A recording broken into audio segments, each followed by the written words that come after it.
I blink, dashboard lights glowing faintly. My hands are on the steering wheel. The engine idles. I'm parked on Elm Street, a package for delivery on the passenger seat. Another night, another route. I check the manifest. Address 147 Elm. My eyes drift to the house. It's a small, neat bungalow, porch light on. The number on the mailbox clearly reads 147. I rub my thumb over the cool, smooth brass key in my pocket. It's always there, a familiar weight. Something feels wrong. The house seems to sit too low on its foundation, almost sinking. Shadows stretch too far, pulling at the porch edges, making the whole structure appear off-kilter. Streetlights hum, but the sound feels distant, muffled, like listening through water. A faint, sweet smell, damp earth and old flowers, drifts in. A sharp knock on my window makes me jump. Mark, another driver, is there. He's smiling, but his eyes are rolled back, showing only white. His voice is flat, mechanical. Tvero, remember the rule. Always confirm the destination, even if it shifts. He blinks, eyes snapping back to normal. The unsettling smile vanishes. Rough night, huh? See you back at the depot. He turns and walks away, footsteps silent on the pavement. I watch him go. The words echo. Even if it shifts. I look at the house again. 147 Elm. It's still there. But the porch light flickers. Just once. For a split second, the house number looks like 148. Then it settles back to 147. I didn't move. I just watched. I take a deep breath. The air still smells of damp earth and old flowers. I pick up the package from the passenger seat. The label reads 147 Elm.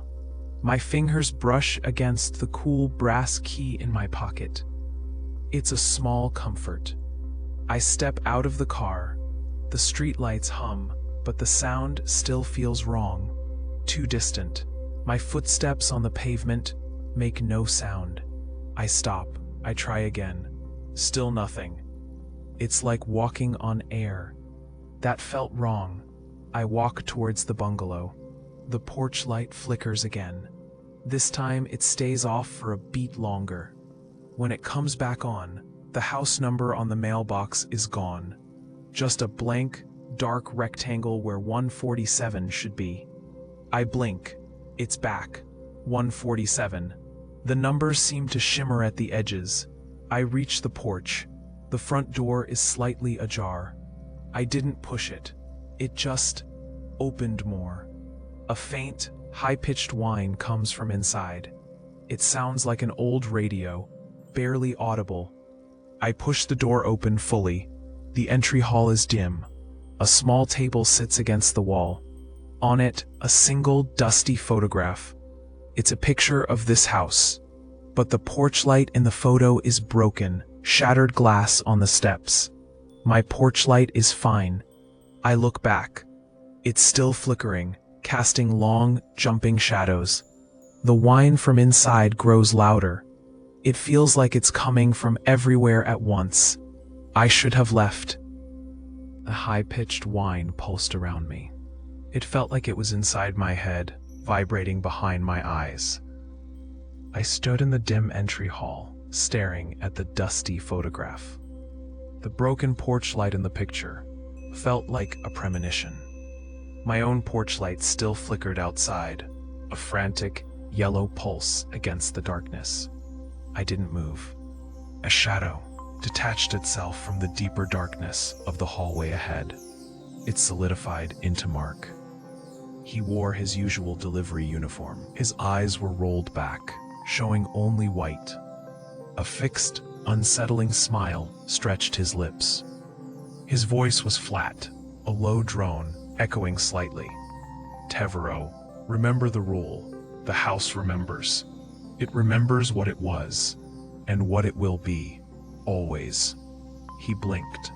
His eyes snapped back to normal. The smile vanished, replaced by a weary frown. He looked tired. Still here? Get that package delivered. Time's ticking. He turned, disappearing back into the shadows as silently as he'd arrived. His footsteps made no sound.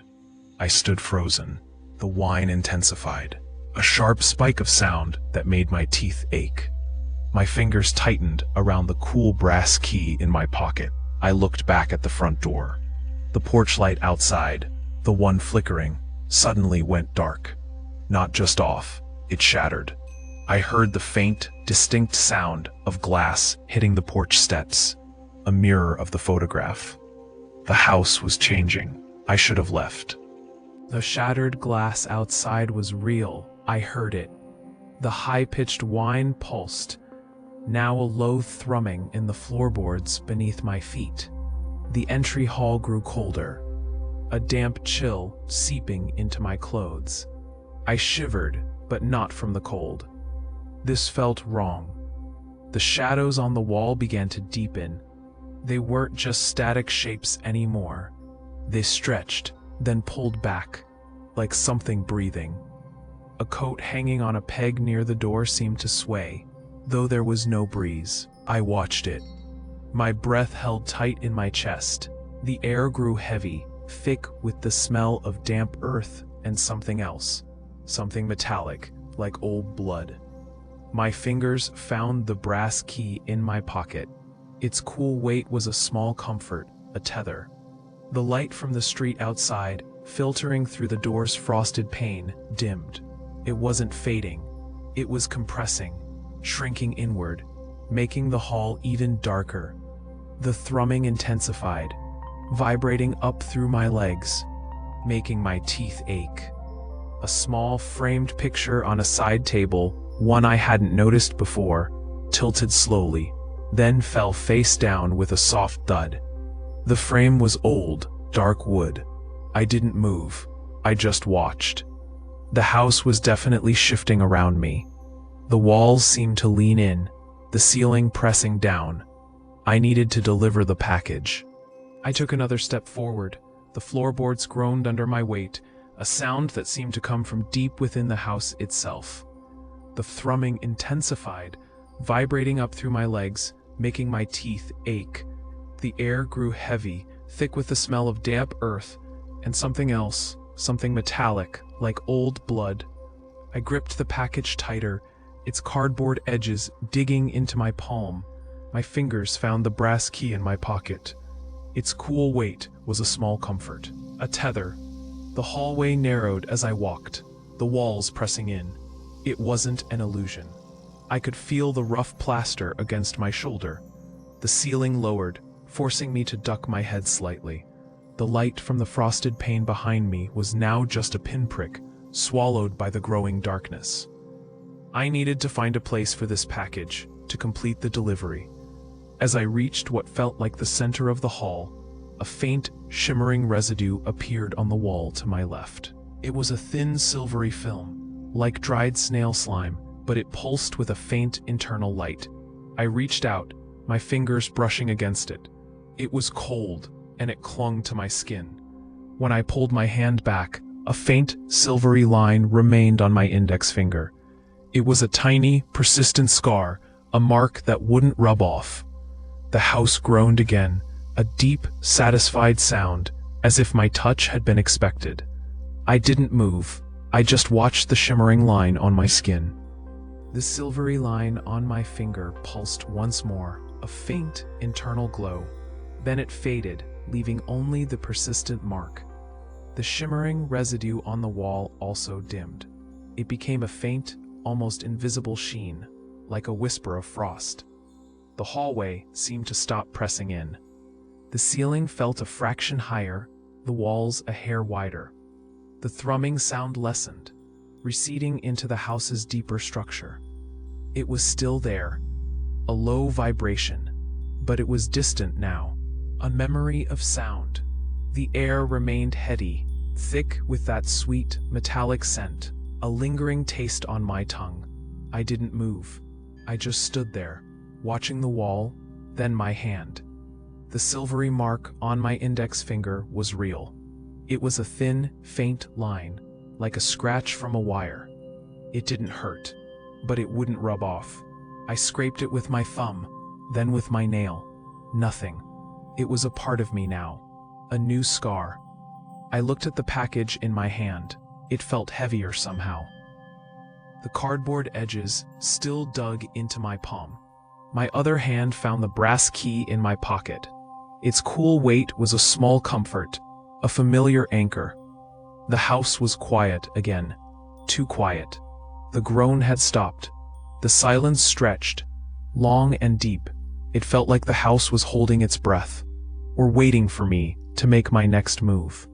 I needed to finish this delivery. I needed to find the right place for this package. The silence felt like a trap. I took a breath. The package felt heavier. I needed to move. I needed to find the right place. My fingers brushed the cool brass key in my pocket. A small comfort. The silvery line on my index finger pulsed, a faint echo of the house's thrum. I stepped forward, slowly. The floorboards didn't creak. The silence was absolute. I scanned the hallway, looking for any sign, any indication. A small, ornate table stood against the far wall. It looked out of place, too delicate for this heavy air. On its surface, a faint, almost invisible etching. It looked like the number 147. I moved towards it, my steps deliberate. This had to be it. As I got closer, the air around the table shimmered. The etching on the wood began to waver, blurring. It stretched, then compressed, shifting. For a moment, it looked like 148. Then 146. It pulsed, a silent, visual beat. The table itself seemed to lean away from me, just slightly. As if recoiling. My hand tightened on the package. I reached out, not to touch the table, but to steady myself. My fingers